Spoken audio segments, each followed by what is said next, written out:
Hello everyone, कैसे हैं आप सभी लोग। स्वागत है आप सभी का भरपूर इस नए विषय की सीरीज में, यानी कि विज्ञान की सीरीज में। क्लास 11th की एनसीईआरटी का हमारा ये आज का 12वां लेक्चर है, चौथा चैप्टर चल रहा है। देन पिछले कई दिनों से हमने न जाने क्या क्या पढ़ा है, क्या क्या देखा है, कुछ समझ में नहीं आ रहा था, लेकिन धीरे धीरे हम विकास के स्तर की ओर बढ़ते गए। ये आज हम जो देखेंगे, जो पढ़ेंगे, जो जानेंगे, ये वाले तो जीव सभी ने देखे होंगे। अब पता चल ही गया होगा कि हाँ, अब ये वाले जीव हमें देखने को मिले हैं। पता नहीं इतने दिनों से हम क्या पढ़ रहे थे, कैसे जीव पढ़ रहे थे। कोई तो समुद्र में मिलते हैं, कोई जमीन पर मिलते हैं, लेकिन देखे किसी ने भी नहीं। हाँ, खंडित कीड़े, एनालिडा, ये सभी ने देखा था, यानी कि केचुआ और जोंक, इनके बारे में तो हमने देखा ही था। तो आइए बिना कुछ देरी किए हम अपने इस टॉपिक की शुरुआत करते हैं, यानी कि फाइलम कॉर्डेटा। ठीक है, नोटोकॉर्ड वाले जीव। तो इसमें क्या है, सबसे पहले हम इसका परिचय देखेंगे कि कैसे दिखते हैं, मिलते कहाँ पर है। तो ये है हमारा फाइलम कॉर्डेटा, संघ कॉर्डेटा। ठीक है, हम इसमें क्या पढ़ देंगे, एव्स पढ़ेंगे, यानी कि रेप्टाइल। ठीक है, इसमें हम देखेंगे क्या, तो सबसे पहले हम इसमें एव्स देखेंगे। एव्स यानी कि पक्षी। ठीक है, पक्षी देख लिए। इसके बाद हम मैमल्स देखेंगे, यानी कि स्तनधारी। स्तनधारी, स्तनधारी कौन है, जिसके सिर पर, पूरे शरीर, सिर पर क्या, पूरे शरीर पर बाल दिखते हो, जिसमें स्तन ग्रंथियां मिलती हो, देन ईयर पिन्ना हो, वो क्या है, स्तनधारी। रेप्टाइल, रेंगने वाले जीव, जैसे कि छिपकली, इन्हें हम क्या बोलते हैं, सरीसृप। ठीक है, ये भी देखेंगे हम इसमें, सरीसृप भी देखेंगे।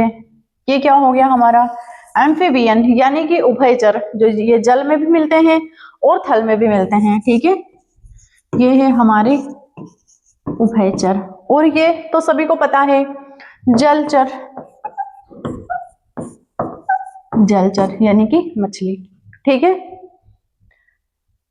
तो इन सभी के बारे में देखेंगे। सबसे पहले हम परिचय देख लेते हैं कि इसका परिचय क्या होता है। ठीक है, तो कॉर्डेटा जीव जगत का सबसे विकसित और हाईली एडवांस और महत्वपूर्ण संघ है। ये जीव जगत का सबसे विकसित है, हाईली एडवांस है और सबसे महत्वपूर्ण संघ है। ठीक है,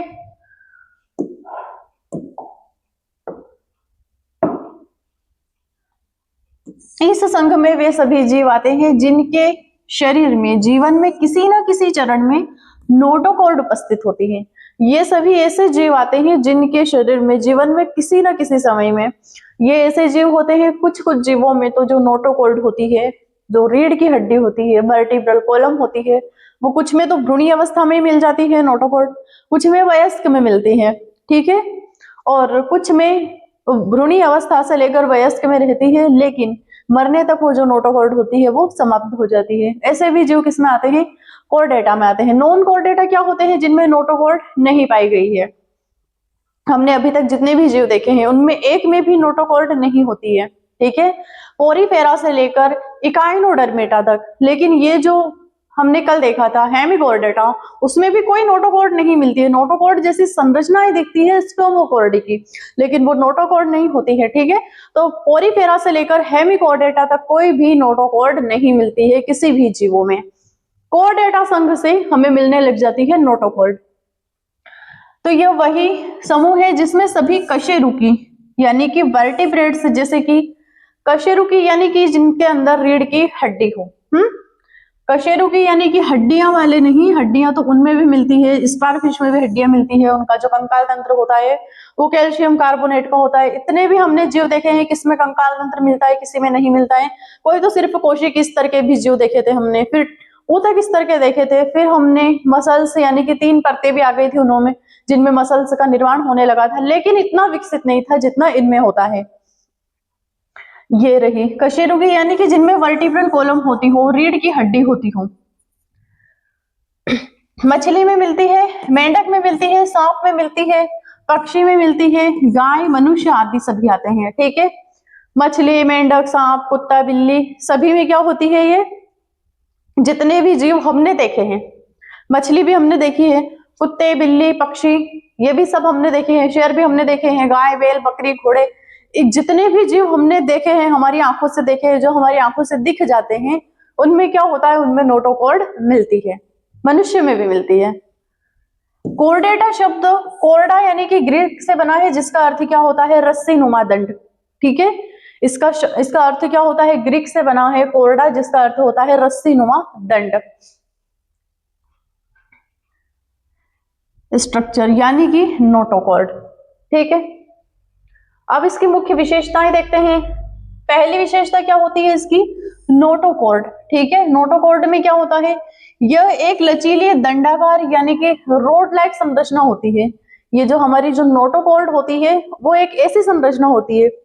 ठीक है, मान लो हमारी ही हम वर्टिब्रल कॉलम ले लेते हैं, हमारी ही रीढ़ की हड्डी ले लेते हैं। ठीक है, तो हमारी जो वर्टिब्रल कॉलम होती है वो हमें भ्रूणी अवस्था में मिलती है। भ्रूणी अवस्था में क्या होती है, नोटोकॉर्ड होती है। ठीक है, भ्रूणी अवस्था में ऐसी नोटोकॉर्ड होती है वो। फिर आगे धीरे धीरे हम जब जन्म लेते हैं, हम जब माँ के गर्भ में होते हैं, तो हमारी जो नोटोकॉर्ड होती है वो भ्रूणी अवस्था में स्टार्ट हो जाती है। लेकिन जब हमारा जो ग्रेस्टेशन जो पीरियड होता है वो पूरा हो जाता है, कंप्लीट हो जाता है, फिर हम बाहर आते हैं, उसके बाद जब हम विकसित होते हैं, हम बड़े होते हैं, तब वही नोटोकॉर्ड किस में बदल जाती है, रीढ़ की हड्डी यानी कि वर्टिब्रल कॉलम में। अब जो वर्टिब्रल कॉलम होती है वो ऐसी होती है, अंदर से खोखली होती है, उसमें क्या होता है, मेरुरज्जु होता है।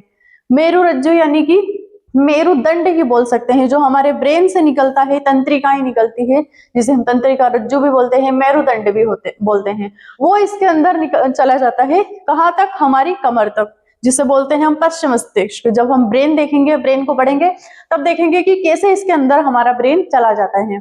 तो ये जो हमारी नर्वल ट्यूब जो होती है वो इसी के अंदर चली जाती है। ठीक है, ये नर्वल जो क्रेस्ट होते हैं, ये भी एक लचीली होती है, थोड़ी बहुत मुड़ भी जाती है, जैसे कि हम ऐसे भी मुड़ जाते हैं और ऐसे भी मुड़ जाते हैं। वो किसकी वजह से, हमारी वर्टिब्रल कॉलम की वजह से हम मुड़ जाते हैं। ठीक है, तो ये कुछ इस प्रकार से होती है, अंदर खोखली होती है, जिसके अंदर क्या होता है, मेरुरज्जु या फिर तंत्रिका रज्जु, ये चले जाते हैं इसके अंदर।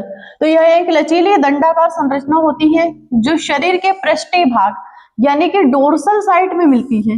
हमारे जो वर्टिब्रल कॉलम है या फिर जितने भी कोर्डेटा समूह के जो जीव होते हैं, उनमें क्या होती है, उनकी जो वर्टिब्रल कॉलम होती है वो डोर्सल साइड में मिल जाती है। कैसे, डोर्सल यानी कि पीछे वाला भाग, पृष्ठीय भाग।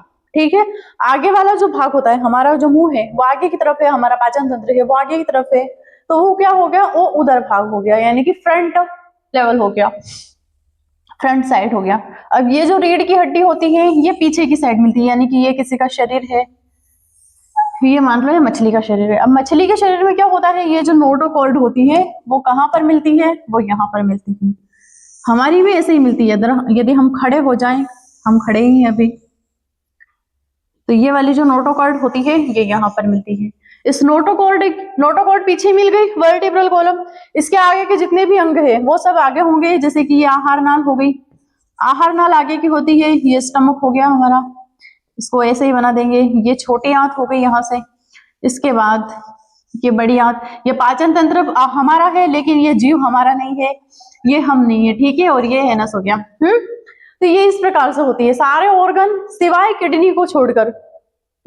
हमारी जो किडनी होती है वो वर्टिब्रल कॉलम के दोनों साइड मिलती है। ठीक है, इसलिए उसे क्या बोलते हैं, रेट्रोपेरिटोनियल ऑर्गन बोलते हैं किडनी को, क्योंकि वो पीछे की ओर मिलती है। तो इसका अर्थ होता है कि शरीर को सहारा देना, इसका कार्य क्या होता है, शरीर को ये सहारा देती है। तंत्रिका रज्जु के नीचे और पाचन नली के ऊपर स्थित होती है। ये क्या होती है, हमारी जो तंत्रिका रज्जु निकलती है, हमारा जो मेरुदंड निकलता है, उसके ये नीचे होती है। यहां से हमारी तंत्रिकाएं निकलती है, हमारे सीएनएस से यानी कि सेंट्रल नर्वस सिस्टम से जितनी भी तंत्रिकाएं निकलती है वो सब इस वर्टिब्रल कॉलम के अंदर घुस जाती है, सर्वाइकल से लेकर।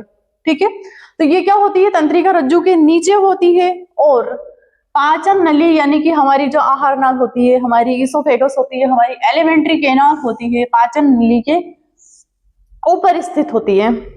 जैसे कि ये तो हो गई, ये इसके ऊपर स्थित हो गई है। कुछ जीवों में यह केवल भ्रूण अवस्था में मिलती है, जैसे कि मानव में। हमें क्या होता है, ये भ्रूण अवस्था में मिल जाती है। ठीक है, और जबकि कुछ में पूरी आयु तक रहती है। जो नोटोकॉर्ड होती है हमें केवल भ्रूण अवस्था में मिलती है, भ्रूण अवस्था के बाद वो वर्टिब्रल कॉलम में विकसित हो जाती है, चेंज हो जाती है।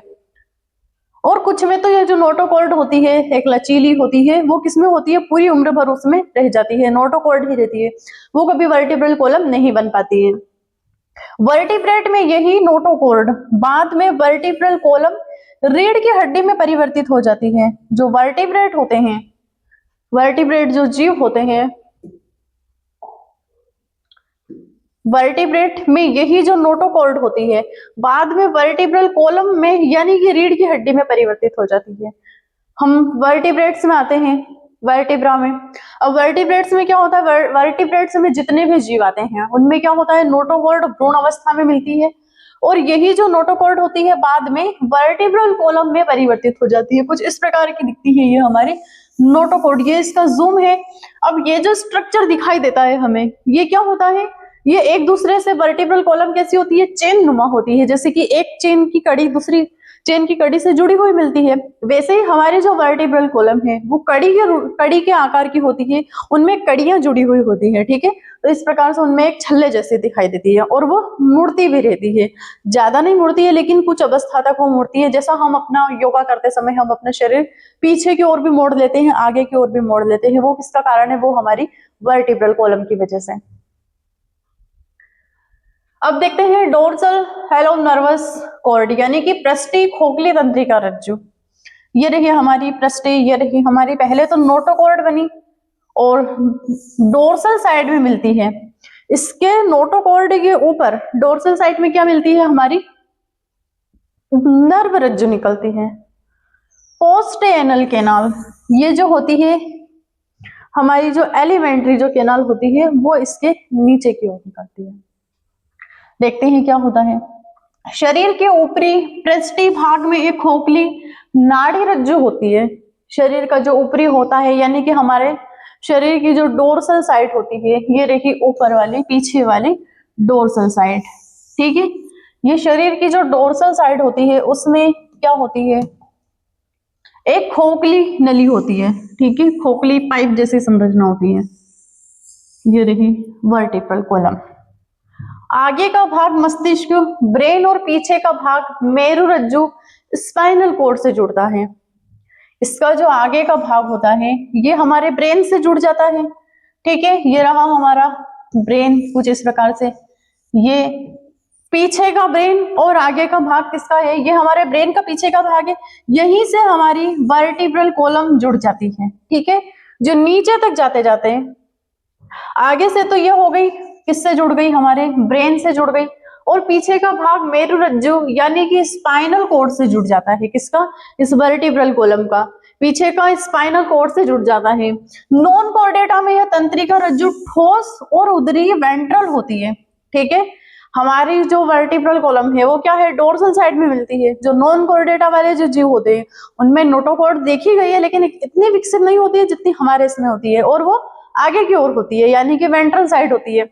अब जैसे कि ये जीव है, ये तो हमने बनाया डोर्सल साइड, अब यहाँ पर उनकी ये हो जाती है वेंट्रल साइड में, उनकी क्या होते हो जाती है रीढ़ की हड्डी। जैसे कि हमारी वर्टिब्रल कॉलम पीछे है, उनके आगे की ओर हो गई।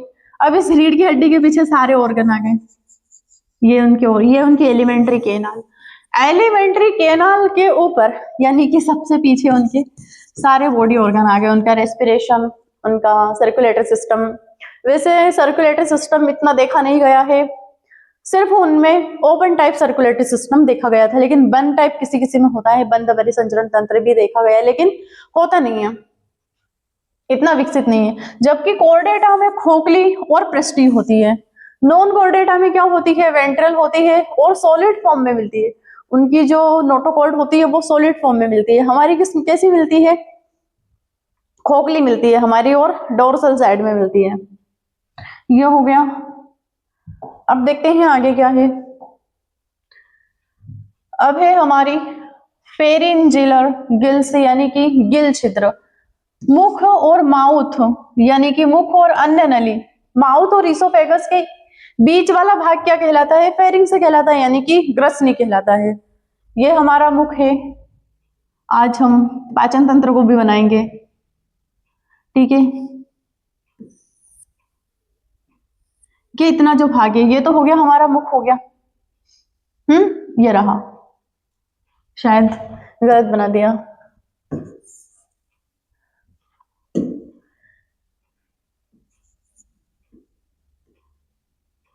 ये चल क्यों नहीं रहा है, चलो ठीक है छोड़ो इसे। कि यहां से यहां तक ये जो मुख हो गया, अब यहाँ पे क्या हो गई हमारी ग्रसनी और ये हो गई हमारी इसोफेगस यानी कि ग्रास नली। यहाँ से स्टमक स्टार्ट होता है, सभी को पता है। इसके बाद छोटी आंत बड़ी आंत सब हो जाता है। अब ये वाला जो भाग है हमारा क्या हो गया, माउथ हो गया।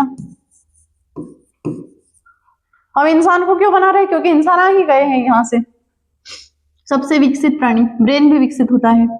अब ये जो हो गई हमारी क्या हो गई, ग्रास यानी कि इसोफेगस। इस इसोफेगस और मुख के बीच का इतना इतना जो पोर्शन होता है वो क्या होता है, वो पोर्शन क्या होता है हमारा, ग्रसनी यानी कि फेरिंग्स। ये वाला पोर्शन क्या होता है, ग्रसनी। इस फेरिंग्स की दीवारों में एक या अनेक गिल छिद्र पाए जाते हैं। ये जो फेरिंग्स होती है इसके दीवारों में अनेक गिल छिद्र पाए जाते हैं जो ऑक्सीजन लेने के लिए सहायक होते हैं। प्रीमेटिव कॉर्डेट्स में ये श्वसन के लिए प्रयोग होती हैं। जो प्रीमेटिव कॉर्डेट्स होते हैं, जो नोटोकॉर्ड होते हैं, उनमें क्या होती है, श्वसन के लिए, क्योंकि उनमें तो कंप्लीट एलिमेंट्री कैनाल मिलती है। और उनका जो मुख होता है, फिर ग्रास नली होती है, उनके बीच में क्या मिलती है, फेरिंग्स मिलती है, ग्रसनी मिलती है। वो जो बीच का फिल एक जो स्ट्रक्चर होता है उसमें क्या होता है, श्वसन के लिए प्रयोग होती है। यही जो ग्रास नली होती है वही जो फेरिंग्स में जो छोटे छोटे छोटे छोटे हमें गिल्स मिलते हैं, छिद्र मिलते हैं, गिल छिद्र मिलते हैं, वो क्या करते हैं, वो श्वास लेने में उनके लिए सहायक होते हैं। जबकि उच्चतर जीवों में केवल भ्रूण अवस्था में उपस्थित होते हैं।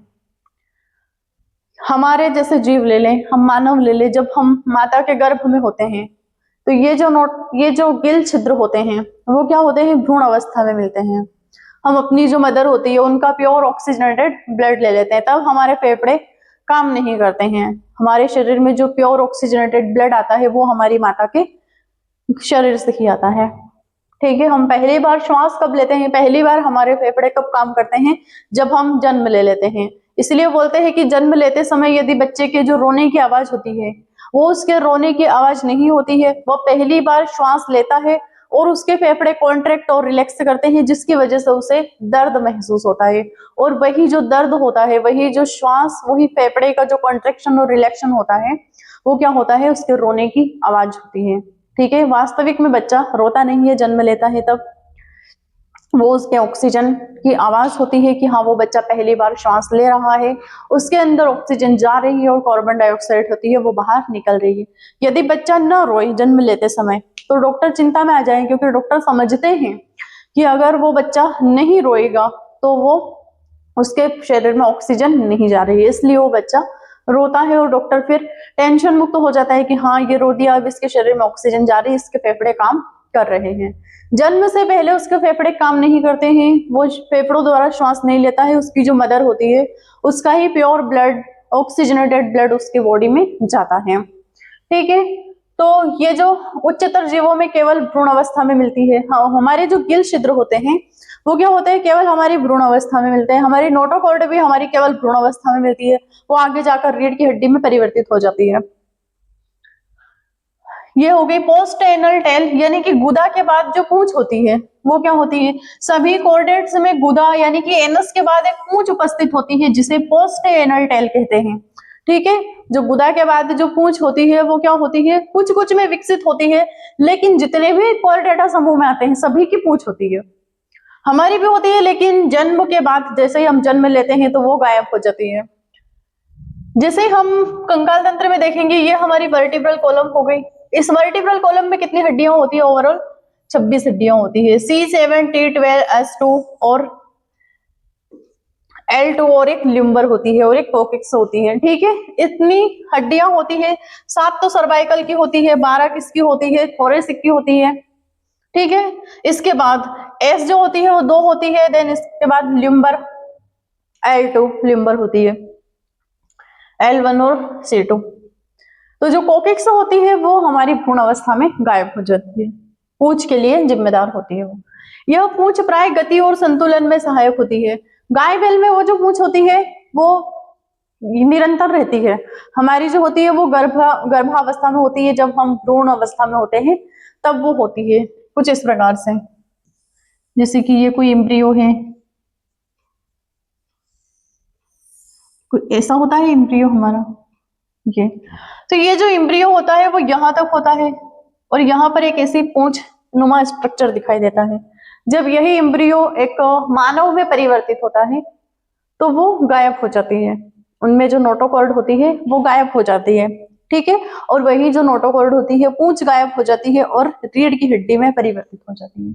लेकिन गाय बैल जितने भी पूंछ वाले जो जीव होते हैं, कुत्ता, बिल्ली, बंदर, शेर, 4 पांव वाले जितने भी जानवर होते हैं उनमें पूंछ तो होती है, उनमें पूंछ होती है वो गायब नहीं होती है। कुछ जीवों में यह वयस्क अवस्था तक बनी रहती है, जैसे मछली में भी बनी होती है, जबकि मानव में भ्रूण अवस्था के बाद लुप्त हो जाती है। मानव जैसे कि ये भ्रूणी अवस्था है मानव की, माता के गर्भ में तो ऐसा ही रहता है भ्रूण अवस्था में। जब ये मानव बनता है भ्रूण से, जब ये जाइगोट से, ये इम्ब्रियो से जब एक मानव में परिवर्तित होता है, एक इंसान में परिवर्तित होता है, वो सेपियन में परिवर्तित होता है, तो इसकी जो पूंछ होती है वो गायब हो जाती है जन्म लेते लेते भ्रूण अवस्था के बाद। जैसे जैसे इसका गर्भ में विकास होता है वैसे वैसे ये गायब हो जाती है। तो यहाँ पे भी यही बताया है कि कुछ जीवों में यह वयस्क अवस्था तक रहती है, जैसे कि मछली जब तक वयस्क नहीं होती है तब तक उसमें ये पूंछ होती है, जबकि मानव में भ्रूण अवस्था के बाद लुप्त हो जाती है। अब ये पूंछ क्या होती है, शरीर का संतुलन बनाए रखती है और उसमें सहायता करती है, शरीर का संतुलन बनाने में ये सहायता करती है। अब ये जो पोस्ट सर्कुलेटरी सिस्टम, पहली बार हमें देखा गया है कि बंद सर्कुलेटरी सिस्टम मिलता है। बंद सर्कुलेटरी सिस्टम यहाँ पे दिया है, क्लोज सर्कुलेटरी सिस्टम यानी कि बंद परिसंचरण तंत्र भी दिया है, एक दिया है खुला परिसंचरण तंत्र। मक्खी में खुला परिसंचरण तंत्र होता है। ये मक्खी का हृदय हो गया, इसका दिल हो गया मक्खी का बेचारी का, ठीक है, ये मक्खी का हृदय हो गया। अब यहां से ब्लड जा रहा है, कुछ तो इधर जा रहा है, यहाँ पे कोई ब्लड वेसल्स नहीं है, सारे जो बॉडी ऑर्गन है वो ब्लड में डूबे हुए हैं। इधर से भी ब्लड जा रहा है, पता नहीं है कौन सा ऑक्सीजनेटेड है और कौन सा नॉन ऑक्सीजनेटेड ब्लड है, यानी कि CO2 वाला ब्लड है, पता ही नहीं है, ठीक है। तो ये हो गया ओपन सर्कुलेटरी सिस्टम। अब ये हो गया बंद परिसंचरण तंत्र, ये सर्प हो गया या फिर एनालिडा मान सकते हैं, खंडित कीड़े। हार्ट हो गया। इसके बाद देखना, इसमें दोनों दिशाओं में ब्लड जा रहा था, एक ही दिशा में इसमें किसी बॉडी ऑर्गन के पास ब्लड जा रहा, पुनः उसी दिशा में वापस लौटता नहीं है ब्लड, दूसरी दिशा में लौट जाता है, ठीक है। ये रहा, इसमें भी जा रहा है, इसमें जा रहा है। फिर यहां से ये आर्टरी से ब्लड गया, ऑक्सीजनेटेड गया, आर्टेरियोल में टूटी, आर्टेरियोल कैपिलरी में टूट गई, ब्लड कैपिलरी में, ब्लड कैपिलरी में टूटने के बाद बॉडी ऑर्गन को क्या दे दिया, ब्लड दे दिया।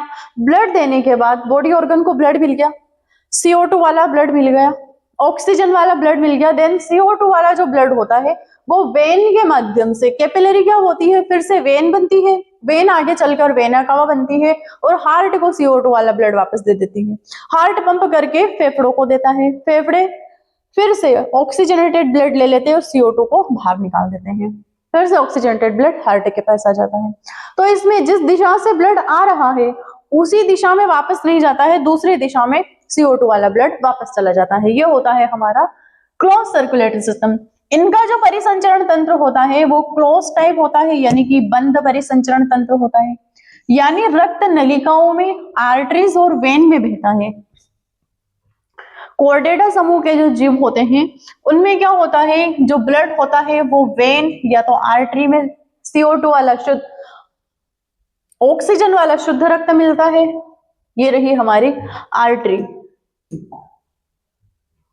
ये आर्टरी, इसमें शुद्ध रक्त है, और ये है हमारी वेन, इसमें क्या है, अशुद्ध रक्त है। यानी कि अशुद्ध रक्त से मतलब क्या होता है, CO2 वाला ब्लड। इससे शुद्ध रक्त में क्या होता है, CO2 नहीं होती है, सिर्फ ऑक्सीजन होती है। ऑक्सीजन के बाद इसमें कुछ मिनरल्स भी होते हैं, इसमें क्या होती है, CO2 होती है।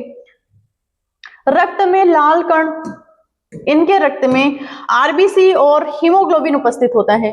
जिनमें बंद सर्कुलेटरी सिस्टम होता है उनमें क्या होती है, RBC भी उपस्थित होती है, ये शुद्ध रक्त में, इसमें RBC भी है और हीमोग्लोबिन भी है। हीमोग्लोबिन की सहायता, RBC के अंदर बैठकर हीमोग्लोबिन ऑक्सीजन का परिवहन करता है, एक बॉडी ऑर्गन से दूसरे बॉडी ऑर्गन तक ब्लड को पहुंचाना, यानी कि हार्ट से लेकर अन्य बॉडी ऑर्गन तक ब्लड को पहुंचाना। हमारे स्टमक में, हमारी किडनी में, सभी में ब्लड की आवश्यकता होती है। हमारे शरीर की जितनी भी कोशिकाएं हैं सभी को ब्लड की आवश्यकता होती है।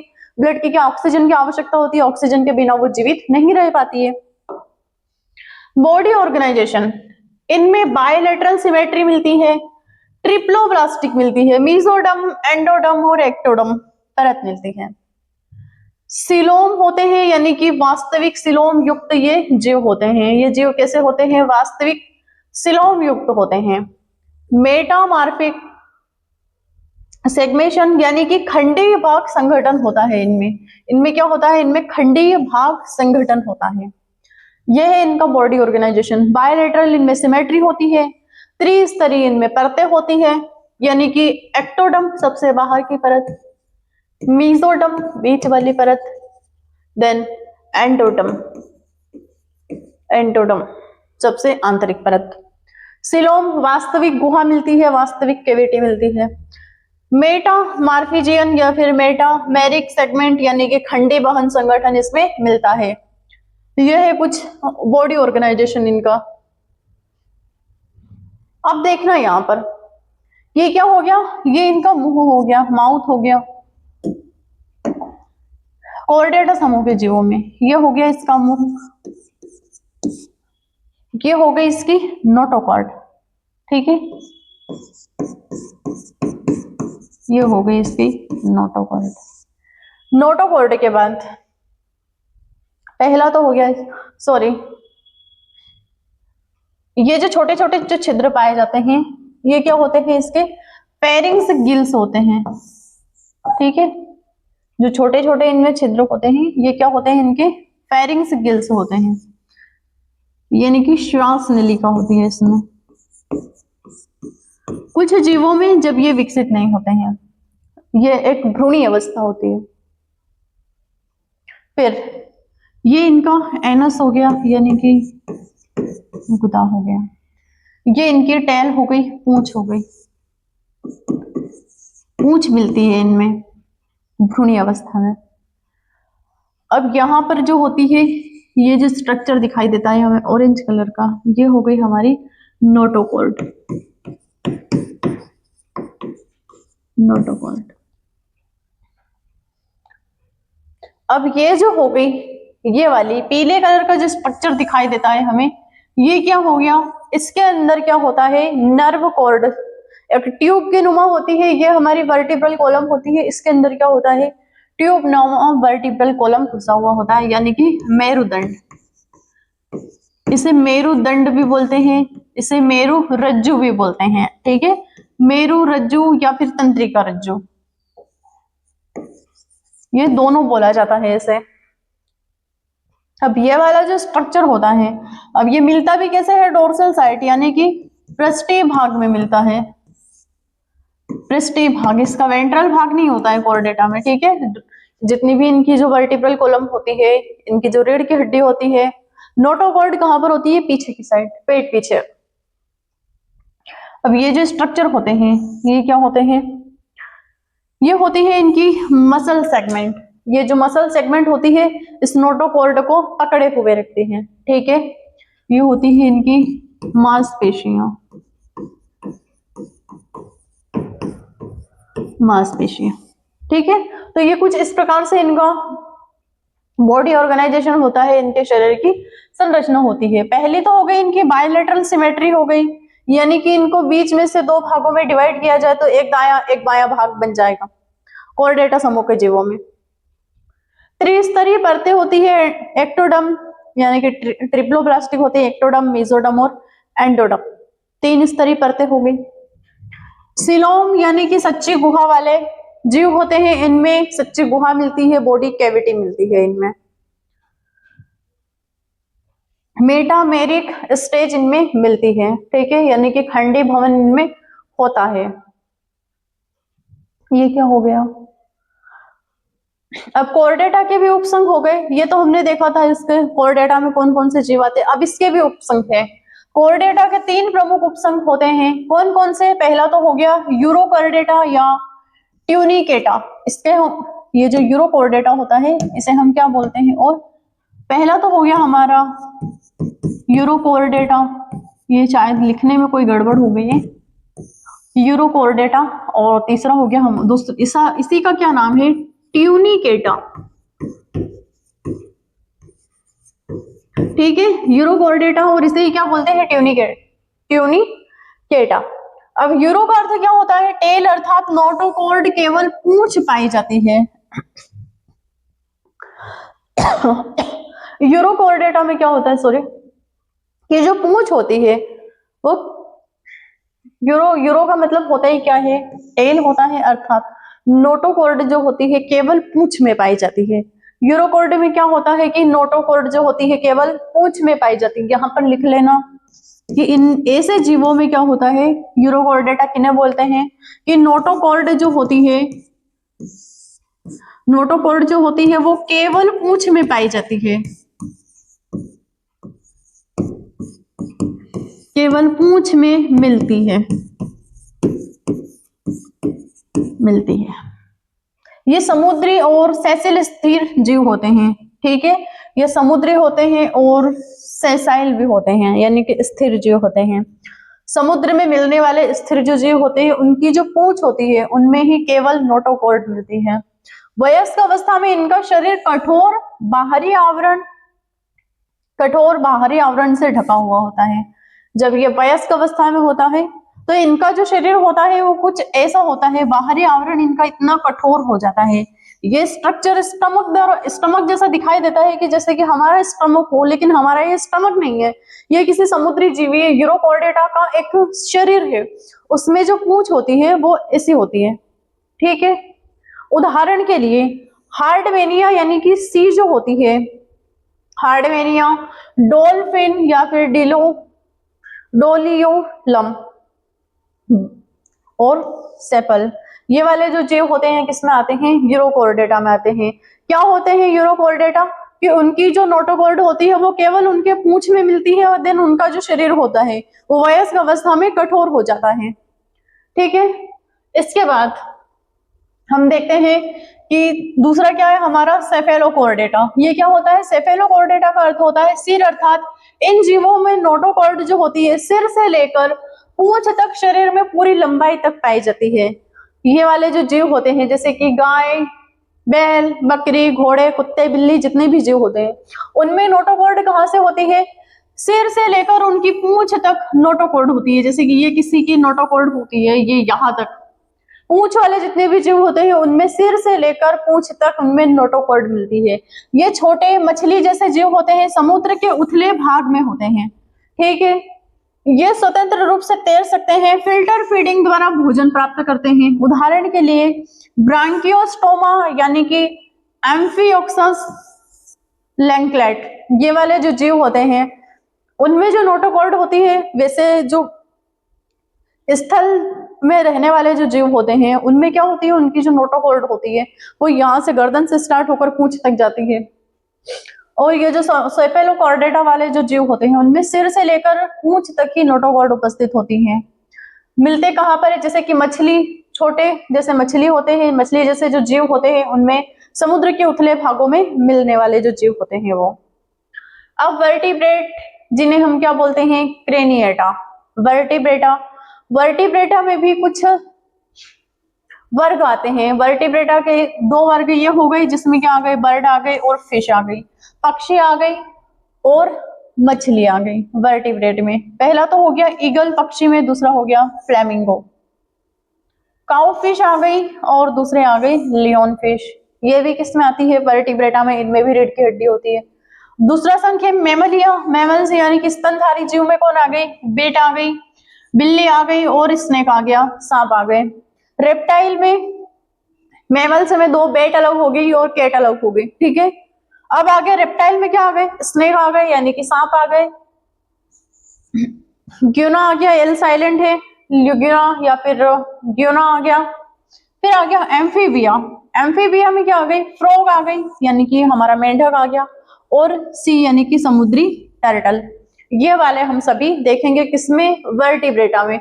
इन जीवों में नोटोकॉर्ड केवल भ्रूण अवस्था में उपस्थित होती है। ये वाले जो जीव होते हैं इनमें जो नोटोकॉर्ड होती है वो केवल भ्रूण अवस्था में मिलती है, एम्ब्रियो स्टेज में मिलती है, ठीक है, उपस्थित होती है। परंतु वयस्क अवस्था में यह वर्टिब्रेटल कॉलम यानी कि रीढ़ की हड्डी में बदल जाती है, वर्टिब्रल कॉलम में यह बदल जाती है भ्रूण अवस्था में। इनमें सिर यानी कि क्रेनियम और मस्तिष्क का स्पष्ट विकास होता है। ये वाले जो जीव होते हैं इनमें क्रेनियम और मस्तिष्क का स्पष्ट विकास होता है, हृदय विकसित होता है और वर्टिब्रल साइड में, उनकी जो वर्टिब्रल होती है वो साइड में उपस्थित होती है यानी कि पीछे की ओर। सबसे विकसित जीव होते हैं वर्टिब्रेटा में, जो जितने भी जीव आते हैं वो सबसे विकसित होते हैं। ब्रेन भी उनका विकसित होता है, पूर्ण रूप से श्वसन तंत्र भी मिल जाता है, परिसंचरण तंत्र भी मिल जाता है, उत्सर्जन भी मिल जाता है, प्रजनन भी मिल जाता है, ठीक है। भ्रूण अवस्था में इनमें सिर्फ नोटोकॉर्ड जो होती है वो भ्रूण अवस्था में मिलती है, बाद में जाकर वो वर्टिब्रल कॉलम में बदल जाती है। इनमें सिर और मस्तिष्क का पूरी तरीके से विकास हो जाता है, इनमें हेड और हेड के अंदर ब्रेन का पूर्ण रूप से विकास हो जाता है। हृदय विकसित होता है और वेंट्रल साइड में, इनका जो हृदय होता है वो आगे की साइड में होता है, वर्टिब्रल कॉलम पीछे की साइड में होती है। सबसे विकसित जीव होते हैं। अब वर्टिब्रल के प्रमुख वर्ग हम कल देखेंगे। मछलियां जो जलचर गिल्स द्वारा श्वसन में सहायता होती है, इनका शरीर शल्कों से ढका हुआ मिलता है। एम्फिलिया उभयचर जो होते हैं वो जल और स्थल दोनों में रहते हैं, त्वचा में श्वसन भी करते हैं, ये त्वचा से ही श्वसन कर लेते हैं। रेप्टाइल यानी कि जो सरीसृप होते हैं वो शल्क युक्त त्वचा अंडे भूमि पर देते हैं, जैसे कि स्नेक और लिजाबर्ड। एव्स में क्या आते हैं, पक्षी आते हैं, शरीर पंखों से ढका हुआ होता है, उड़ने के लिए अनुकूलित, जैसे कि काऊ और स्पैरो, कौवा और चिड़िया, उड़ने के लिए इनके पंख अनुकूल होते हैं। मेमलिया सबसे विकसित जीव, स्तनधारी, यहाँ पर पेन ही नहीं चलता है। बल युक्त त्वचा होती है, दुग्ध ग्रंथियां यानी कि बाल युक्त, तो इनमें त्वचा होती है, त्वचा पर बाल मिलते हैं। स्तन ग्रंथियां मिलती है यानी कि इनमें जो मदर होती है वो अपने बच्चों को दूध पिलाने के लिए सहायक होती है यानी कि सक्षम होती है। उष्ण रक्तता यानी कि वाटर ब्लड होता है, इनमें जो रक्त होता है वो, उनका जो खून होता है वो गर्म होता है, जैसे कि मानव, गाय, शेर आदि, ठीक है, हो गए। अब वर्टिब्रा कोर्डेटा का विकासीय स्तर, कोर्डेटा जीव जगत में उच्चतम विकास का प्रतिनिधि करता है। यही वह समूह है जहां पहली बार सेंट्रल नर्वस सिस्टम यानी कि CNS देखा गया है, सेंट्रल नर्वस सिस्टम देखा गया है, इनमें क्लोज सर्कुलेटरी सिस्टम देखा गया है, बंद परिसंचरण तंत्र देखा है, बंद परिसंचरण देखा है, बंद परिसंचरण देखा है, डेवलपमेंट और एंडोस्केलेटन का पूर्ण विकास देखा है, इनमें मस्तिष्क का विकास देखा है, मस्तिष्क का विकास देखा है इन जीवों में, और अंतः कंकाल तंत्र देखा है, अंतः कंकाल देखा है, एंडोस्केलेटल देखा है। कोर्डेटा हेमिकोर्डेटा से इवोल्यूशनरी रूप में जुड़ा हुआ होता है। कोर्डेटा जो होता है वो हेमिकोर्डेटा से थोड़ा जुड़ा हुआ होता है विकास स्तर पर। टेरेनिया लार्वा, हेमिकोर्डेटा और बिपिनेरिया लार्वा जो होता है वो इकाइनोडर्मिटा की समानता इस संबंध को दर्शाती है, यानी कि इकाइनोडर्मिटा का जो लार्वा होता है और हेमिकोर्डेटा का जो लार्वा होता है दोनों में थोड़ी समानता दिखाते हैं, ठीक है, किनके लिए, वर्टिब्रेट के लिए या फिर कोर्डेटा के लिए। कोर्डेटा के विशेष तथ्य यानी कि कोर्डेटा में लगभग 65,000 ज्ञात प्रजातियां पाई जाती है, अज्ञात तो न जाने कितनी होगी, लेकिन ये ज्ञात प्रजातियां कितनी, 65,000 ज्ञात प्रजातियां पाई जाती है। सभी कोर्डेट्स यानी कि ड्यूटेरोस्टेमा होते हैं, अर्थात भ्रूण अवस्था में, यानी कि इनकी जो एम्ब्रियो स्टेज होती है, एम्ब्रियोनिक स्टेज में मुंह गुदा के बाद विकसित होता है। कोर्डेट्स में क्या होता है, जैसे कि हमारा ही हम भ्रूण ले लेते हैं, ये भ्रूण इस प्रकार का होता है हमारा, ये ऐसे, पहले इनमें एनस बन जाता है और इनका जो मुंह होता है वो बाद में विकसित होता है। कभी डायग्नोसिस देखा होगा किसी मदर का, यानी कि फर्स्ट स्टेज में उसकी प्रेगनेंसी होती है तो उसमें जो एम्ब्रियो होता है वो कुछ इस प्रकार से दिखाई देता है, उसमें ये एनस विकसित हो जाता है पहले, लेकिन जो मुंह होता है वो बाद में विकसित होता है। इनका शरीर एंडोस्केलेटल अर्थात आंतरिक कंकाल में समर्थित होता है। इनमें मस्तिष्क, रीढ़, रक्त परिसंचरण और उच्च स्तर की संघटात्मक जटिलता पाई जाती है। इनमें उच्च स्तर की जटिलता मिलती है। बंद क्लोज सर्कुलेटरी सिस्टम होता है इसमें। उत्सर्जन तंत्र अलग होता है, श्वसन तंत्र अलग होता है, सभी तंत्र इसमें अलग अलग अवस्था में मिलते हैं। विकसित ब्रेन मिलता है। तो ये हो गया हमारा कोर्डेटा समूह। कल हम देखेंगे इसी कोर्डेटा संघ के उपसंघ देखेंगे, यूरोकोर्डेटा देखेंगे, आज भी देखा है लेकिन परिचय देखा है। इसके बाद सेफेलोकोर्डेटा, फिर देखेंगे हम वर्टिब्रेटा। इन दोनों को थोड़ा ऊपर ऊपर से देख लेंगे, सेफेलोकोर्डेटा और यूरोकोर्डेटा, लेकिन वर्टिब्रेटा को हम फिर से विस्तार से देखेंगे, उसके भी वर्ग देखेंगे। तो आज के लिए इतना ही। क्लास को देखते रहिएगा, पढ़ते रहिएगा। बाय, गुड डे, धन्यवाद। ठीक है, तो ये हो गया हमारा कोर्डेटा संघ। क्लास को देखते रहिएगा, पढ़ते रहिएगा। बाय, गुड डे, धन्यवाद।